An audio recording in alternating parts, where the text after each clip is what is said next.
ఇగో గీడ కేటీఆర్ ఏమన్నాడు, తెలంగాణ భవన్ కాదు జనతా గ్యారేజ్, ఏ సమస్యలు ఉన్నా ఇక్కడికి రావచ్చు, RRR బాధితులకు అండగా ఉంటాం, శాస్త్రీయబద్ధంగా అలైన్మెంట్ జరగాలి, ఓట్లు సీట్లు గెలిచి రైతులను మర్చిపోయారు, స్థానిక సంస్థల ఎన్నికలను బహిష్కరించాలి, ఇలా చేస్తే ప్రభుత్వాలు దిగివస్తాయి, బీజేపీ కాంగ్రెస్ రెండు ఒకటే, రేవంత్ జెండా కాంగ్రెస్ ఎజెండా బీజేపీది, ఇలాంటి సీఎంను ఎప్పుడూ చూడలే, పేదల ఇండ్లు బుల్డోజర్లతో కూలుస్తారు, కాంగ్రెస్కు ఓటు వేస్తే కూల్చివేతలకు లైసెన్స్ ఇచ్చినట్లే బీఆర్ఎస్ వర్కింగ్ ప్రెసిడెంట్ కేటీఆర్. నేను మళ్ళీ చెప్తున్నా, ఒకటే మాట చెప్తున్నా, మీరు కనుక కాంగ్రెస్ పార్టీకి ఓటేస్తే, ప్రతి ఒక్కరికి చెప్తున్నా, కాంగ్రెస్ పార్టీకి గనక ఓటేస్తే మీ సావును మీరే కొని తెచ్చుకున్నట్టు.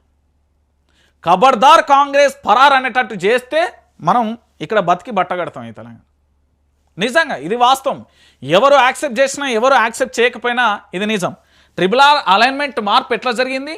ఎవరి స్వార్థాల కోసం, ఎవరి రాజకీయ స్వప్రయోజనాల కోసం, ఎవరి భూములు కాపాడుకోవడానికి, ఎవరి భూముల ధరలను పెంచడానికి, ఎవరి ఫామ్ హౌస్లను రక్షించుకోవడానికి, ఏ విధంగా వంకల్ తింకలు ఎట్లా తిరిగింది, దీనికి సమాధానం చెప్పమనోరి ప్రభుత్వం, ప్రమాణ పూర్తిగా చెప్పమనోరి.